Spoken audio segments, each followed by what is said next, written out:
kalsada manipis mga gulong. Dumating mga parak pero hindi nakulong. Ako ay chill, smoking chonke, naghahanap ng dough.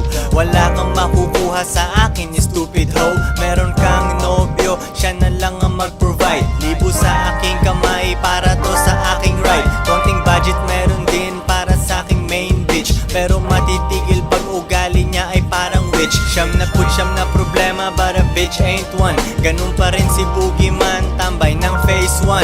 Kasama mga goons at mga convict. Parang si Benny ng favela, walang conflict. I'm getting money lagi kasama aking mga amigo. Lumalabas ng bahay, mapera't bagong ligo.